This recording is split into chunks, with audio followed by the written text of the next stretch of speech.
It's now time for the Billy C. Show, part of the BillyCBoxing.com network.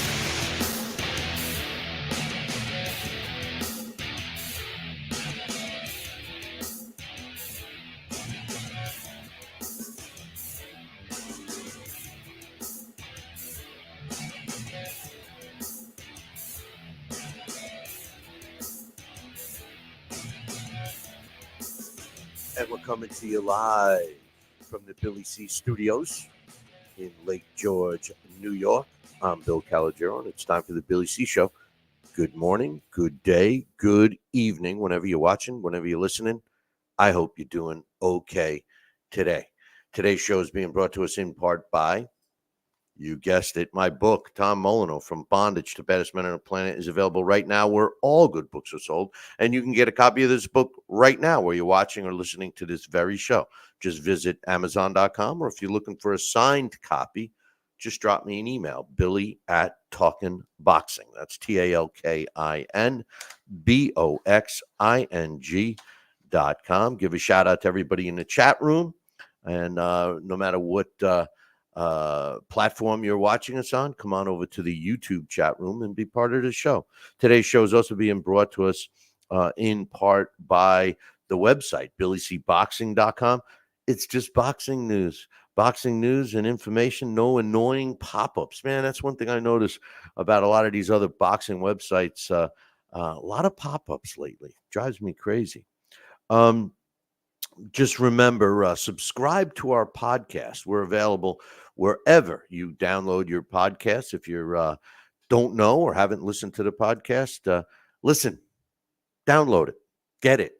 Just search Talkin', Talkin, Boxing with Billy C. And you can do that. Of course, we'd like you to subscribe to the podcast. We'd like you to subscribe to our YouTube channel and our Rumble channel, and also X, which was formerly known as Twitter.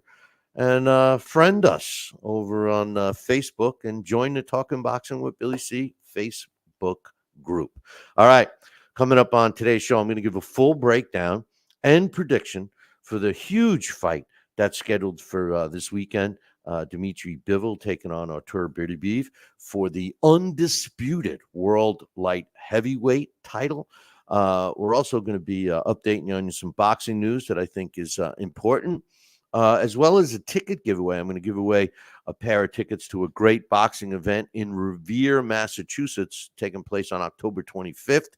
You can find out all the information about that show by visiting our website, BillyCBoxing.com, and clicking on the banner that says the October 25th boxing match, CES Promotions. It's a great card. I'll talk about it a little later. And I got some other stuff to talk to you about. But first, let's talk about the fights that took place this past weekend, a couple of big ones. I told you guys I broke down and predicted the Nick Ball, Ronnie Rios fight. I thought it was a real entertaining fight. Nick Ball stopped Ronnie Rios in the 10th round to improve to 21-0 with a draw, with 12 of his wins coming by knockout. And Rios drops just the fifth fight in his career. He's 34 wins, 5 losses, with 17 of his wins coming by knockout. Action-packed fight from start to finish.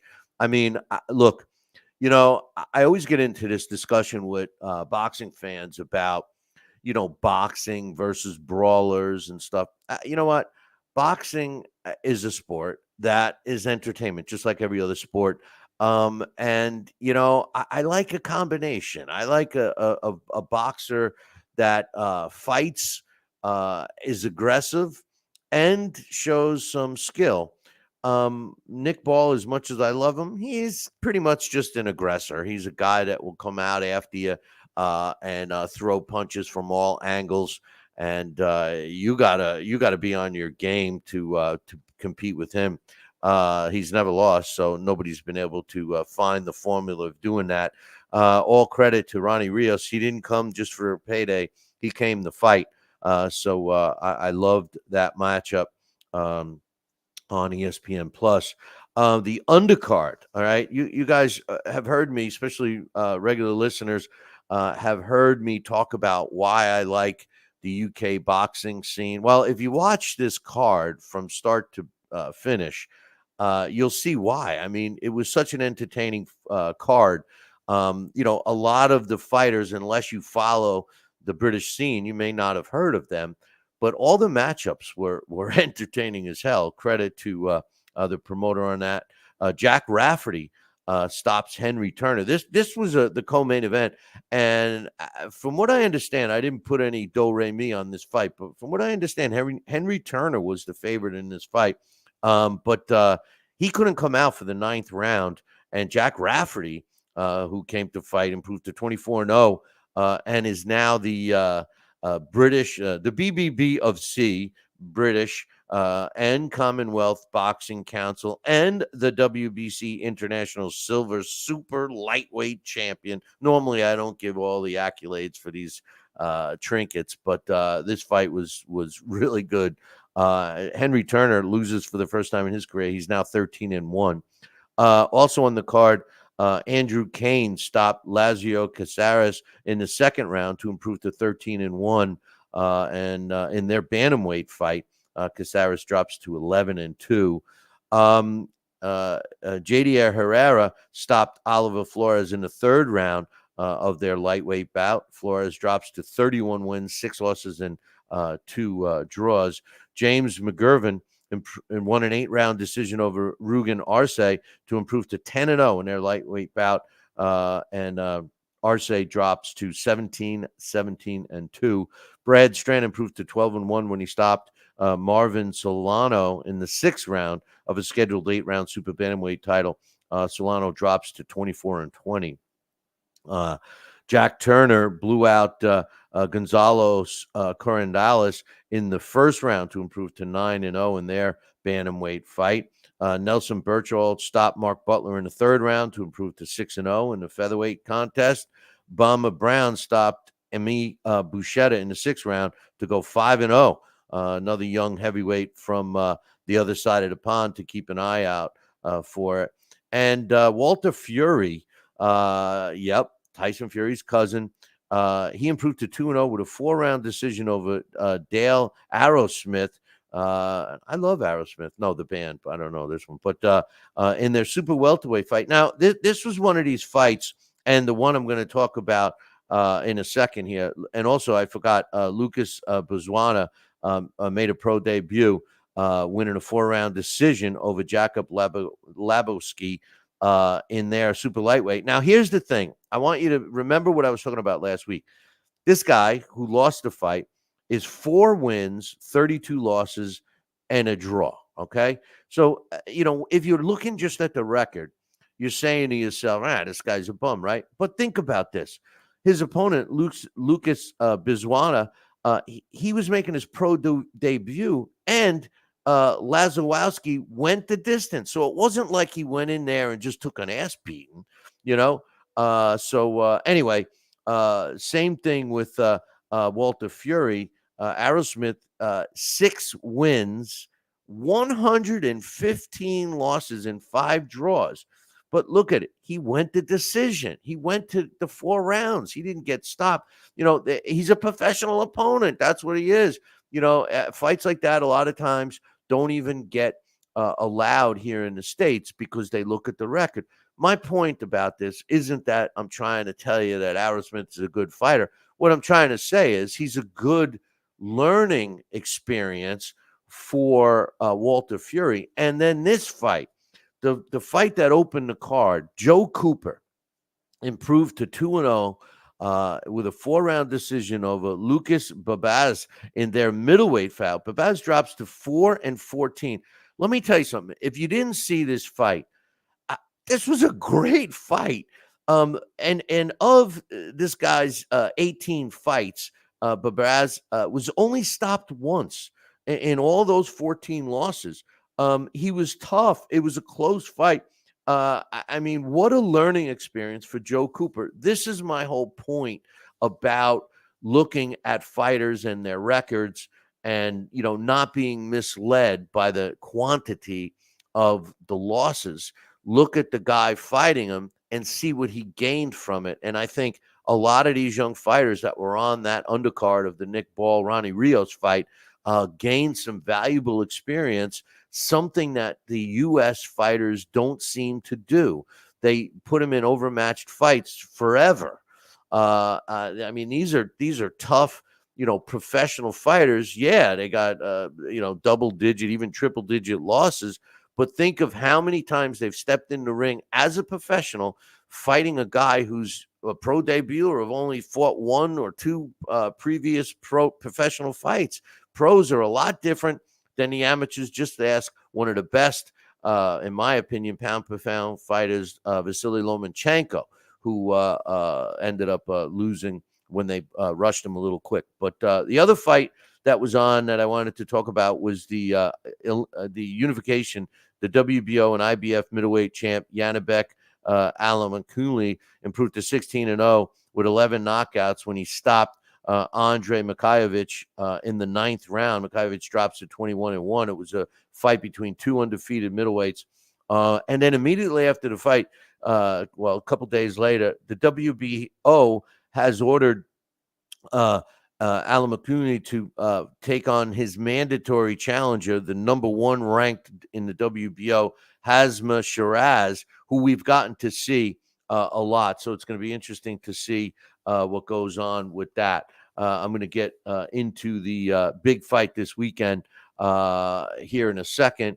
We got the chat room happen here, and Jesus, my man, who's wasn't the first one today. Andre and Lovett were in here before you, my man. You slipping. Usually Jesus is in the room first. He says, any chance Bivol accusations of being a domestic violent by his ex-wife might come back to hurt him with karma against Beterbiev? I don't know. Maybe that's why he always looks like he's got a black eye all the time. Not that I'm downplaying that. And by the way, I meant to say this when the show started. My prayers go out to everybody in the state of Florida that's been affected by Hurricane Milton and Helene a couple of weeks ago. Hopefully, if you're watching or listening to this show, you're safe and sound someplace other than underwater. I've seen some of the devastation on video, and man, I've come this close to moving to Florida several times. I love the state of Florida. As a matter of fact, I love the Florida State Boxing Commission. I did a lot of events there with LDL TV. And my great co-host, God rest his soul, Sal Rocky Senecola, loved the state and really came very close to moving there several times. I just love upstate New York. I'm a New Yorker, through and through, and I love upstate New York. I complain about, the bugs. There's a lot of bugs up here, and we have frigid winters. But I'll tell you what, I'll deal with the bugs and I'll deal with the winters.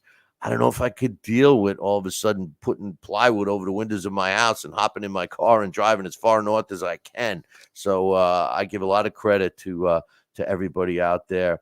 The WBC, this is a point. I'm bringing this up. It's not that it's breaking news or anything, but the WBC has announced that they got a official confirmation from their Bridgeweight champion. Now that's a weight division in the WBC that's above cruiserweight and below heavyweight. That the current Bridgeweight WBC champ Lawrence Oakley, who was another Brit who had a great career as a cruiserweight and light heavyweight, he's decided to relinquish his world title to pursue his dream of becoming a heavyweight champion. And their interim champion, Karen Lerena, is now the official WBC Bridgeweight world champion. And Kevin Lerena is a tough character too. This was my point. I was talking about this last week about, because I love the cruiserweight division, but it's not that popular here in the States. And I think a move like this, not that I was that supportive of the Bridgeweight, but a move like this, and the reasons Oakley is moving, is because he wants to make more money. The heavyweights obviously make more money And I think that it's going to be really hard for Oakley, as good as he is, to compete with today's top heavyweights, because today's top heavyweights are all humongous guys, man. They're big dudes. And it's a shame that the popularity of these divisions aren't a little more here in the States. Read a couple of comments in the chat room. James says, I'm picking Beterbiev, but I kind of hoping Bivol wins, marries a supermodel, and becomes president of Russia just to aggravate that sour woman. Okay, I guess that's a comment in response to Jesus's comment. And my man Jordan says he thinks Bivol stays out of too much trouble, and it frustrates Beterbiev to get a points decision. I'll give you my thoughts on that fight coming up here in a few minutes. We got here's another one of these things that I plucked out of the boxing news that it's like another one of these I told you so's, right? So they announced that former junior weight champion Subriel Matias, who's 20-2, 20 knockouts. Now remember, he's a former champion. He's out of Puerto Rico. He's returning to the ring November 9th. And he's taken on another top contender in Roberto Ramirez, who's got also has a impressive record of 26 wins, 3 losses, and a draw, with 19 of his W's coming by way on knockout. Here's the thing. I don't have a problem with the fight. I think it's a good matchup. What I have a problem with is the promoter. The promoter's making this a pay-per-view. It's $39.95. Now, here's my problem with that. They're not going to do well with pay-per-views. The fight's in Puerto Rico at the Ruben Rodriguez Coliseum, right? So all the Puerto Rican boxing fans are going to be there. You know, all true boxing fans that can make it to Puerto Rico for this fight are going to be there, right? But the fans that don't know these fighters, and let's be real, this is the problem with the promoters today. This fight shouldn't be a pay-per-view. A lot of these promoters think that the reason the numbers aren't good is because of the price. I'm talking about pay-per-view numbers. So instead of making it a $49, $59, $69 pay-per-view, they figure, I'll make it a $39.95. Listen, that doesn't work. People aren't searching for fights that are cheap that they'll buy. They just don't want to fork over the money. Why do you think everybody that tries to find an illegal stream of a pay-per-view, they don't want to pay the money? The promoters got it wrong. They need to rip a page out of the promotional book of previous promoters.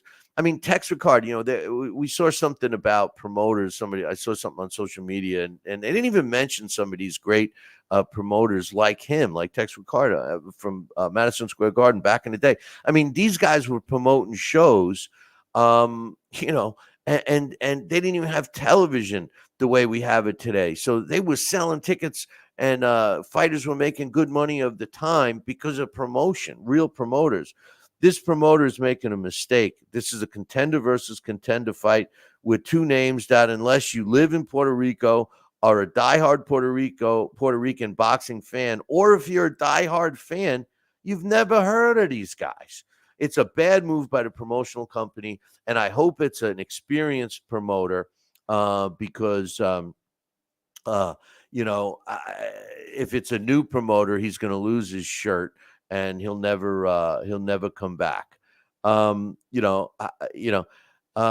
last thing I want to mention before I get into the big fight for this weekend and the rest of that card, by the way, is it was announced the other day that they've come to an agreement. My man Don King and Dan Otter from Three Lions Promotions cut a deal for the rematch where for the WBC Cruiserweight Title, where Noel McKillian is going up against Ryan Rozicki. The fight's taking place December 7th in Canada. So I'll be looking forward to this. This is a really good matchup. We had John Musciunas from Don King Promotions was in the chat room a couple of weeks ago and was telling us how vicious Rozicki is. So, and since his promoter went out of his way to make sure that this fight happened, I'm looking forward to this. I wish I could be ringside for that one. All right. It's Artur Beterbiev and Dmitry Bivol. It's fight week. It's very close to the fight. The fight's taking place on Saturday. I love the fact that it's going to be on early. From what I understand, the undercard is on DAZN, and the main event will be on ESPN Plus. As far as I know, here in the States, it's a free fight, free as long as you subscribe to DAZN and ESPN Plus. The fight, look, I'll get to the fight in a minute. Okay, I mean it's a great fight for the division. I think it's a great fight for boxing. I think it sends a strong message. It should be sending a strong message to other fighters and other so-called champions that the fans want to see these unification fights. But here's the undercard, man. In the cruiserweight division, the IBF Cruiserweight champ Jai Opatia is defending his title against Jack Massey out of England. Chris Eubank is finally coming back to the ring. He hasn't been in the ring since September of 2023. He's taking on Camille Surzamenta. This fight, I can't wait for it. I love the first fight. I told you guys about it. I hope you watched it, but they're having a rematch between the British heavyweight champion Fabio Wardley going up against Fraser Clark. These guys had a knockout, drag-out battle back in March. And I'll tell you, if this rematch is half of what that first fight was, it's worth the watch. That's for sure. Also, a fighter that I really like, Ben Whitaker. He's a 2020 Olympian, and he's taking on Leon Cameron. Now, Ben Whitaker, if you've never seen him, he's kind of an outrageous cat. I mean, he fights. I'm just waiting for somebody to catch him and really put a hurting on him. But the guy's got unbelievable skill, and he fights so cocky. It's very entertaining. I normally, for anybody that knows me or anybody that's watched this show, at least, we've been on for 21 years now. So anybody that's seen it at more than one episode knows that I'm a lot of times negative towards the BS, the cockiness. I believe that what makes this sport so great is you can prove yourself in the ring. You don't have to talk smack. You don't have to, he said, she said, I'm going to do this, I'm going to do that. You don't have to do any of that. All you got to do is perform in the ring and everything else falls into place. This guy goes way over the top with some of his antics. And I'm talking about during the fight, delivering his punches and everything else. But for some reason, he entertains me. So keep an eye on him. All right. Dmitry Bivol, Artur Beterbiev. It's a fight we've been waiting for a long time. It was postponed due to an injury with Artur Bivol. Artur Beterbiev. And the rematch is finally here. Both fighters are ready to roll. It reminds me, when I give you my prediction, if you watched or listened to this show, when we had John Iceman Scully on, who's the co-trainer for Beterbiev, he made some statements that I have not been able to get out of my head, okay? And I'm going to bring them up in a minute. An interesting thing, Bivol is the favorite in this fight. He's you're laying $140 to win 100. It's actually one of the closest lines for a title fight that I've seen in a long time. What does that tell you? It's not 50-50 yet, but I think by the time the first bell rings, by the time the bell rings for the first round, it's going to be a 50-50 fight. All right, let's talk about these guys. First, I'll start off with Bivol. Dmitry Bivol is 23-0. He's of his 23 wins, he's got 12 knockouts. He's ranked number 1 by the computer. He's 6 foot tall, which is pretty much the same size as Beterbiev. Beterbiev's a half inch shorter. He's also got a 1-inch reach disadvantage at 72 inches. He's 33 years old, which is at 33. I mean, years ago, a 33-year-old fighter was considered old, right? He's almost 7 years younger than his opponent Saturday. He's got 190 rounds as a pro. He had a very lengthy amateur career as well, which works out to be 92 more rounds than his opponent. A lot of his fights recently went the distance, so his knockout percentage is just slightly above 50%. It's 52.17 to be exact. The computer ranks him number 1, and he's currently the WBA and IBO world champ. Basically, this guy, he's a great boxer. He moves well. He's got a fantastic jab. Just ask Canelo. He's hard to hit, in my opinion. He's hard to hit. At times, he slows down, sort of like he's tired or something. But I've never seen him really huff and puff and look tired in the corner. It's one of these guys that I can't really put my finger on it. Is he tired? Is he playing possum? Is he trying to figure his opponent out? I don't know. But at times during the fight, he does seem a little tired. I said that last week about another fighter. So I mean, he does that to me also. I was talking about Jaime Munguia. Same thing. I can't figure him out. Sometimes he looks like he's winded, and then all of a sudden he's got a barrage, and it's like, where did that energy come from? It's like my dogs, Now, his best wins as a pro. I mean, look, I can't just pick one because, Bivol basically has cleaned out the light heavyweight division. I mean, you go back to 2017. Okay, that's a long time ago for a boxer to be on top of a division for that long, and that's basically how long Bivol's been on top. I mean, he's got wins. Now, some of these names you might not remember, but they were all significant when he fought them. All top fighters. Cedric Agnew was highly touted until he met Bivol. And then, he kind of, I think he's from Chicago. I think I even called one of his fights on LDL TV in Chicago. Trent Broadhurst, Sullivan Barrera. Remember Sullivan Barrera? Was a power puncher, Cuban. He was fighting out of Canada. Isaac Chilimba, another one. Jean Pascal, come on. Joe Smith Jr.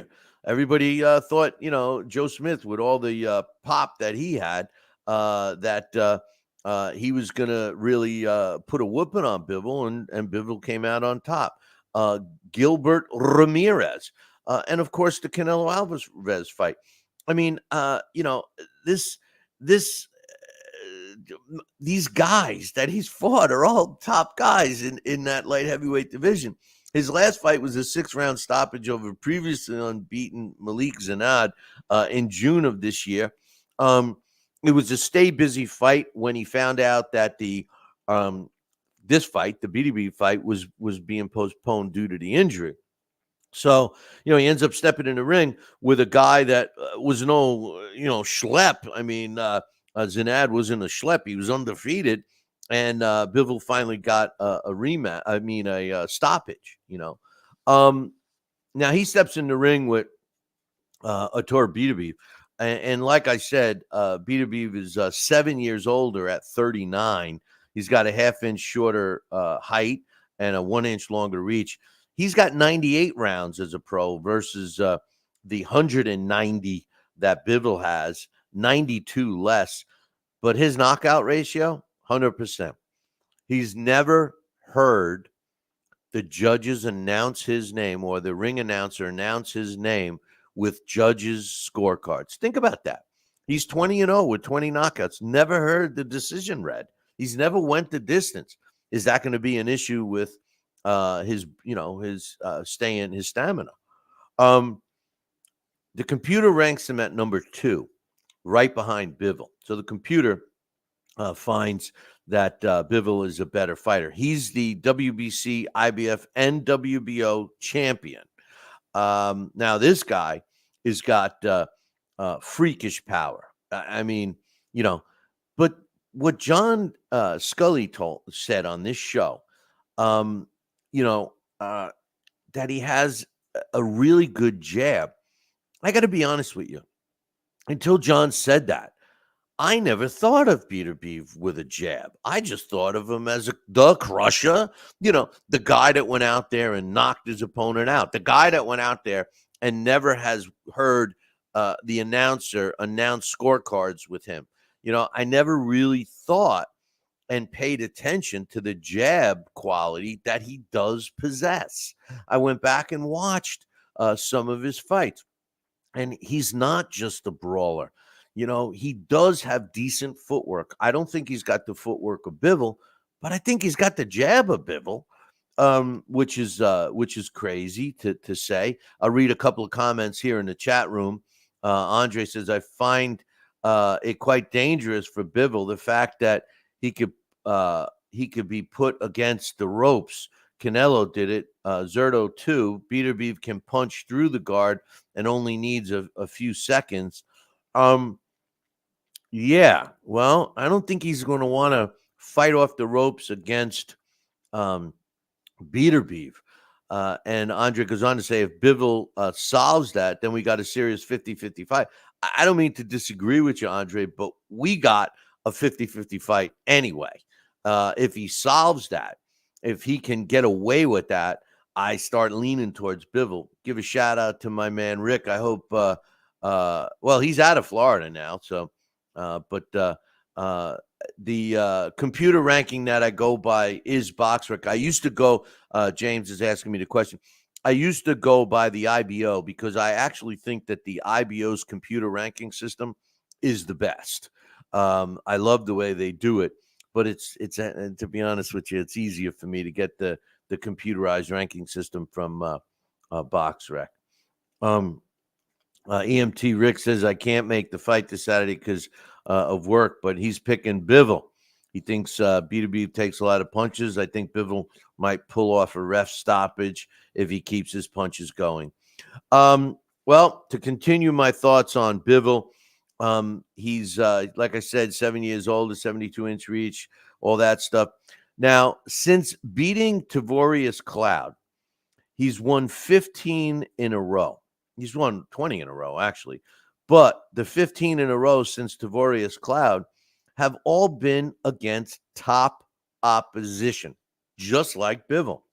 He's got wins over Cloud and Jeff Page Jr. and Gabe Campillo, Alexander Johnson, Osvaldo Moderna, Isdirio Pietro, Enrique Ocoling, Callum Johnson, Rad Khalid, I can't even pronounce his last name, but you know who I'm talking about. Alexander Vodzik and Marcus Brown, Joe Smith Jr., Anthony Yardy, and Callan Smith. Check this out. All of his opponents since and including Tavorius Cloud, a combined record, 333 wins, 23 losses, and 5 draws. I mean, this is another guy that has paid his dues and has not ducked anybody. How do I see this fight going, you ask? Well, I tell you the truth. I see this being as great of a fight in the ring as it is on paper. I see this whole card being extremely entertaining. I think that Bivol is a great boxer. He has demonstrated that to us time and time again. I also believe, especially after John has reminded me that Artur Beterbiev is a good boxer as well. Hold that thought, because I want to give away a pair of tickets. This is like, well, who you picking? Who you picking? I'll tell you who I'm picking in a minute, and I'll tell you who the same guy I put some money on. But I got a trivia question for you. For all you trivia question people, This one will win you if you're the first one to email me the correct answer. And I go by timestamp, so you can email me. Everybody can email me anytime, but the one that gets to me first that with the correct answer will win a pair of tickets to October 25th's card that's being held in Revere, Massachusetts. It's a really entertaining card. The main event is Rashidi Ellis, who's 24-1. He's going up against Brian Chavez, but there's a slew of young, extremely talented talent on this fight, like a welterweight prospect, Joe Bush. He's 4-0 with 4 knockouts. So if you can make it to the show, all the other information, just visit our website, BillyCBoxing.com, and click on the pumpkin-y banner that you'll see on the right-hand side of the website. Okay, here's your trivia question. So if you're the first one to email me, Billy@TalkinBoxing, TalkinBoxing.com, you'll get yourself a pair of tickets for this fight. Who promoted Vinny Pazienda's 50th professional win, and where was it? Who promoted Vinny Paz's 50th professional win, and where was the fight? The first one that can answer that question wins a pair of tickets. Email me, Billy@TalkinBoxing, TalkinBoxing.com. That's like a YouTube. You're watching a video, watching all some. You got this commercial. It's like, damn it, man!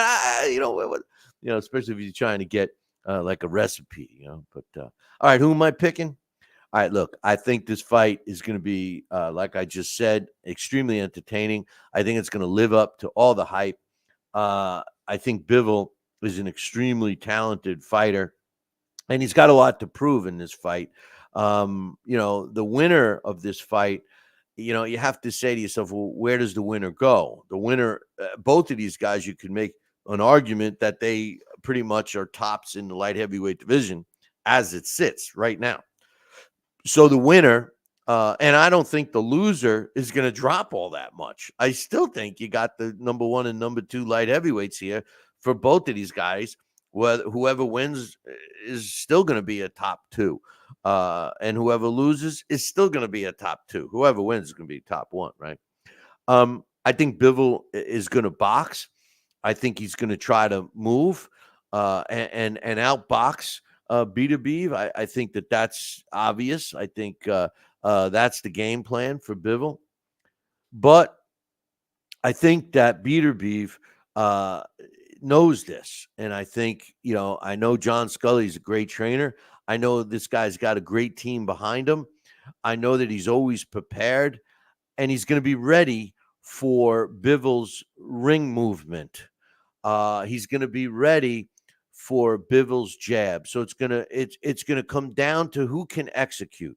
Can Beterbiev execute cutting the ring off and preventing Bivol from moving and jabbing and moving? Because Bivol's totally happy and comfy with sticking and moving. What's up, Hawk? He just popped into the chat room. I want to thank everybody that's interacting here in the chat room. But my official prediction is I believe that Artur Beterbiev is going to get to Dmitry Bivol and not only hand Bivol his first professional loss, but I think he stops Bivol in either the 11th or 12th round. I think it's going to take him that long to wear him down.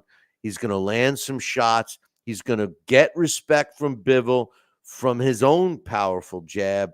And comment here in the chat room, if Bivol goes to his old tricks and goes against the ropes and lets a guy like Beterbiev land some punches on him, it's going to be over. And that's what my official prediction is. I'm predicting Artur Beterbiev to win this fight by stoppage. I think he's going to win the fight, but he's got to win it by stoppage. I think Bivol could steal this fight with a decision should he be successful in his sticking and moving, because I think that's going to be the plan. I got, Love It in the chat room. She's saying a 5th round stoppage. by, and I'm assuming Beterbiev. You're saying that Beterbiev is going to win by 5th round stoppage. I mean, anybody that bets Bivol winning by stoppage has got a pretty decent size set of whats, because considering, yes, she's saying yes, considering that his last stoppage was in his last fight, and prior to that, it was several years that he's hasn't gotten a knockout, and Beterbiev's been in there with some punchers and hasn't been stopped yet. So I love the fight.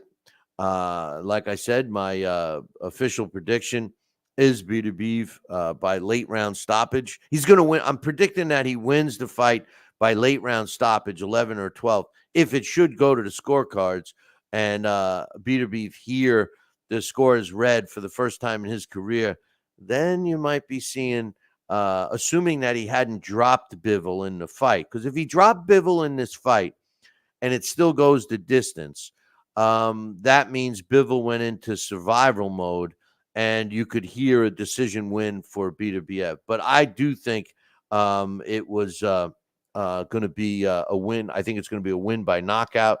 Hawk says, I was always thinking Beterbiev would win by knockout, but now I'm thinking he's been injured so many times and he's so old that maybe Bivol punches his head in and gives him a boxing lesson. I saw a comment by John Scully, and I respect John Scully a lot.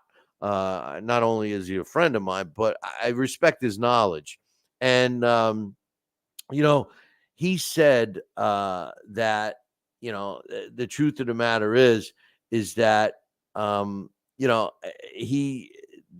he's a young, he never even think, I know Hawk said about the age that he's old, and that's what we're all thinking. He's 40 years old, Father Time is undefeated. But John was saying that, the truth of the matter is that he never even thinks of him being older when he's training him, when he watches his fights, when just his mannerisms. He doesn't act like a 40-year-old, and, I got to agree. I'm picking Beterbiev by 11th or 12th round stoppage, and I put money on it. So my man Jordan says Wardley Clark, too, is going to steal the card. Dude, I'm with you. I'm with you 100%. I love the fight. I mean, I'd watch this card just for that fight. This fight is a bonus. I love it. I listen, I like Ben Whitaker too. I can't wait to see him, and Eubank Jr., I'd like to see the return to the ring. I mean, it's a stacked card. I mean, have we expected anything less from a Rios season, Riad season? His Excellency has been working very hard on it, so everybody here in the States, I mean, the only negative about this card is that it's competing with college football, right? But you know what I do? I record my college teams. And last week I got beat up bad on all my football. Alabama lost, which, was a shocker. They lost to Vanderbilt, and which was a total shocker. They dropped from number 1. They went all the way down to number 7. Boise State won. That's my other team. Those are my 2 college teams. My Jets lost, and we subsequently fired the coach, which I think Johnson made a mistake there. I think he should have kept Salah but fired Hackett. But I do like the defensive coordinator. But here's the good news in my sports teams. I'm a Mets fan, and the Mets look like there's something special going on with them, don't they? I mean, if you're watching baseball and you're watching the Mets, these last couple of months with the Mets, man, I mean, my heart is getting crazy. They got me on my edge of my seat. It's a team that and I'm guilty. A lot of times I'm like, and I go to bed and I wake up and I'm like, I missed it. I missed this comeback, but I also think that, that I helped them do that when I bail on them, but, Lindor with the grand slam yesterday, and Polar Bear smacking some home runs, and, them shutting down Bruce Harper, who I can't stand, nothing personal, just, he's a rival, but exciting sports going on right now. But this fight is going to be extremely exciting this weekend. And, James is saying, yeah, it was the first time Bama lost to an unranked opponent in I don't know how many years. It's been 20, I think. I don't know, but Vandy acted like they just won the championship. The fans stormed the field. They ripped down the goalpost. They were I even saw some video of what is it? Not ultra, when you can see at night, and you see the images. Somebody filmed it with that, and it looked pretty crazy. It looked like a bunch of ants, invading a picnic or something, But in any event, Hawk saying he thinks I could be right. I don't know what else both of these guys have to prove, win or lose in this fight Saturday. But, I do know one thing. I do know that finally for Beterbiev, at least I know for him, this is a money fight for him. And I'm sure Bivol made out pretty well fighting Canelo. And, but I'd like to see fighters that have the balls to fight each other and challenge themselves. I love seeing them get a payday because they deserve it. It's the fighters that don't really deserve it that get a payday because the guy that's giving them the payday knows that they're not a threat. I mean, I respect the fighter much more for stepping up to the challenge or challenging himself in order to get a big payday. I think that's great. But in any event, listen, boys and girls, enjoy the fight this weekend. It's going to be a great card, and you'll be hearing my post-fight thoughts right here next week. Don't forget, if you want to win a pair of tickets to the great card on October 25th in Revere, Massachusetts, it's all you got to do is email me the correct answer, Billy at Talkin Boxing. That's TalkinBoxing.com. And I agree with Hawkey saying the most likely outcome is either Beterbiev by a knockout or Bivol by a decision. Yes, except what I said earlier. If Beterbiev knocks him down and he gets up from a being dropped, then I could see Bivol going into survival mode and Beterbiev winning a decision. Because if he drops him, it means he got to him. It means he was landing punches. But he's not just going to land one punch and knock him out. Although he does have one punch knockout power, I don't think you're going to do that to Bivol. I think you're going to have to wear him down. And I'm picking Beterbiev to do that. The trivia question, back to that, to win a pair of tickets to the Revere, Mass. October 25th show. You can find out all the information on the card, who's on there, and all that stuff by visiting our website, BillyCBoxing.com, and clicking on the banner that says the Halloween, because that's the card. It's the show.